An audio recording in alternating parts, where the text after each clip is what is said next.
ये दोनों अपराधी की श्रेणी में आती है, दोनों अपराधी हैं।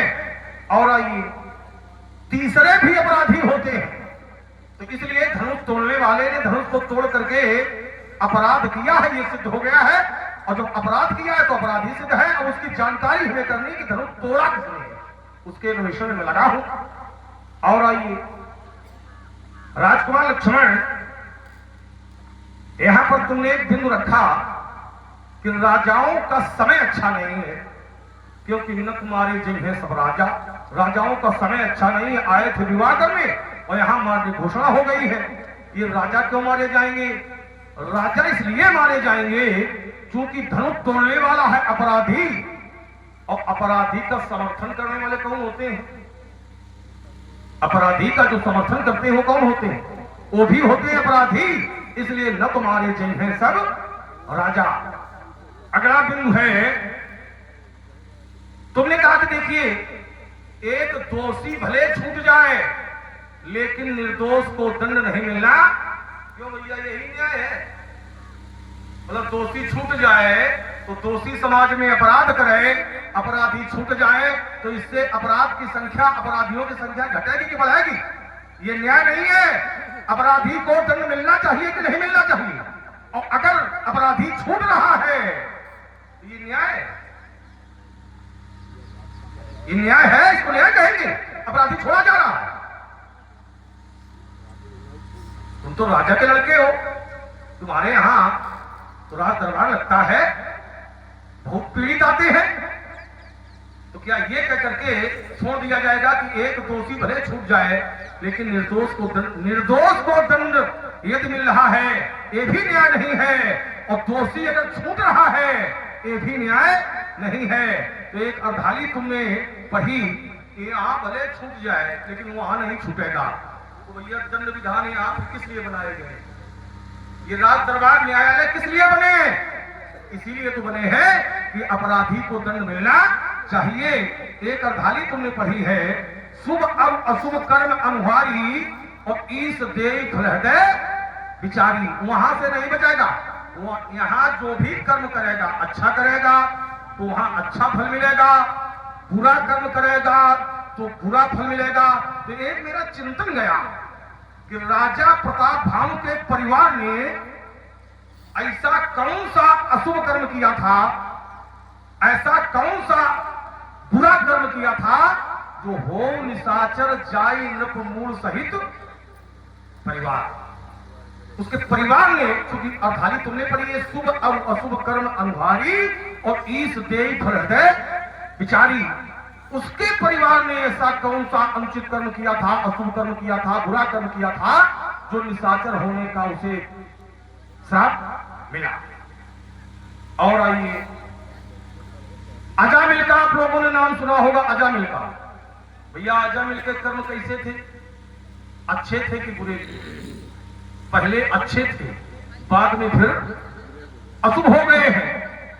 लेकिन जिस समय उसकी मृत्यु संकट आई तो उसने नारायण नाम का स्मरण किया। उसको क्या प्राप्त हुआ? मुक्ति मिली। तो हमारे कहने का अभिप्राय यह है कि अगर कर्म के अनुसार फल मिलता है, और अनेक उदाहरण हैं, दो ही उदाहरण देकर के अपनी बात को हम यही रोकेंगे। लक्ष्मण का उस पर चिंतन आएगा और लोगों की भी समझ में आ जाएगा कि बात तो सही है। अगर कर्म के अनुसार फल मिलता है तो राजा प्रताप भानु के परिवार को ऐसा श्राप नहीं मिलना चाहिए, क्योंकि ऐसे कर्म नहीं है, उसकी जानकारी तक में नहीं परिवार की। और आइए, इन्होंने कहा बाल काल में हमने बहुत धनुइयां तोड़ी, आपने कभी ऐसा क्रोध नहीं किया। तो बाल काल में जैसी तुमने तोड़ी वैसा मैंने क्रोध किया, आज जैसा टूटा है वैसा मैं क्रोध कर रहा हूं। बाल काल में जो तुमने तोड़ी थी वो तुम्हारा व्यक्तिगत से था, लेकिन आज जो टूटा है ये भगवान शंकर का धनुष है। और भगवान शंकर किसी के व्यक्तिगत भगवान नहीं है, भगवान शंकर तो सबके भगवान है। शंकर जगत वंद जगदीशा, सुंदर मुनि सब नावत सीसा। तो एकाधिकार से धनुष तोड़वाया गया है, ये अपराधपूर्ण है। और एक एक अपराधी को मैं चिन्ह कर रहा हूं कि इस अपराध में कौन कौन संलिप्त है, कोई बचने नहीं पाएगा। अगला बिंदु है, एक धन पर ममता के हेतु। तो ये जो तुमने अर्धाली पढ़ी है, इससे ये ध्वनित होता है, इससे ध्वनि ये निकल रही है कि बालकाल में तोड़ी हुई धनुहा और आज का टूटा हुआ धनुष, इसकी तुमने समानता की है, तुलना की है। तो जो तुमने तुलना की है, जो तुम्हारी समानता है, ये समानता सात्विक तो सिद्ध हो रही है। सात्विक तो समझ में आ रहा है कि समान कह रहे हो, लेकिन स्वीकार स्वयं नहीं किया। स्वीकार क्यों कैसे नहीं किया है? अगर स्वीकार किए होते कि बालकाल में जो हमने तोड़ी थी और आज जो टूटा है ये दोनों समान है, तो बालकाल में जब तुमने बहुत तोड़ी थी तो तुमने किसी एक व्यक्ति को भी सावधान नहीं किया कि कोई एक व्यक्ति सावधान हो जाए। लेकिन तोड़ने वाला जब इस एक को तोड़ने चला होगा तो तुमने एक नहीं अनेकों को सावधान किया। जिस कुंजरों को बोला धर्म धर्म धरधीर ना डोला, इससे सिद्ध होता है कि सात्विक प्रयोग में समानता सिद्ध हो रही है, लेकिन इसको स्वीकार तुमने स्वयं नहीं किया है। अगला बिंदु है एक धन पर ममता के हेतु तुमने कहा कि अगर धनुष के प्रति अस्त्रों के प्रति यदि ममता है, विरोचित है, तब तो ठीक है। धनुष के प्रति हमारी ममता नहीं है। यद्यपि ये कथन तुम्हारा है कि एक धन पर ममता के हेतु अगर कह रहे हो तो धनुष के प्रति हमारी ममता नहीं है। इस धनुष के माध्यम से ममता किसके प्रति है? भगवान के प्रति है। और भगवान के प्रति ममता सबको होनी चाहिए, क्योंकि वो स्वयं कहते हैं कि सबके ममता ताग बटोरी और मम पद बनाई बाण बड़ी डोरी। तो भगवान के प्रति हमारी ममता है। इसलिए राजकुमार लक्ष्मण रेण बालक काल राज बोलत तो न संभाल यह धनुषम दुराधन विदित सकल संसार। आइए महात्मा जी ने जो अंतिम बात कही उस पर चिंतन कर ले। और प्रभावित हुए आप हैं हिमांशु त्रिपाठी जी, नगर पंचायत असोथर। आपकी ओर से 21 रुपए भार्गव परशुराम जी के श्री चरणों में प्रदान किए गए हैं। और आप हैं अंगद अग्निहोत्री, आप भी असोथर के ही निवासी हैं। आपकी ओर से भी 21 मुद्राएं परशुराम जी के श्री चरणों में प्रदान किए गए हैं। भैया जी को बहुत बहुत धन्यवाद। साधुवाद। ध्यान दें, जहां अंतिम बिंदु आया, बोले हमें इस धनुष के माध्यम से भगवान शंकर से ममता है। उसे ये थोड़ा उल्टा लग रहा। यहां आपको ये कहना चाहिए कि शंकर भगवान के माध्यम से धनुष से ममता है।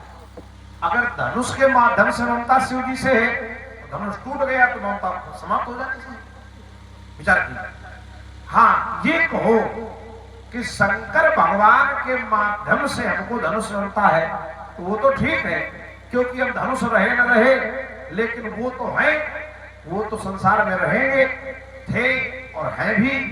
धनुष के हो गए खंड और भगवान शंकर है अखंड। अखंडम अजम भाग कोटि प्रकाशम। और धनुष देखे चाप खंडमयी डारे। एक बार एक दर्शन आया, बोले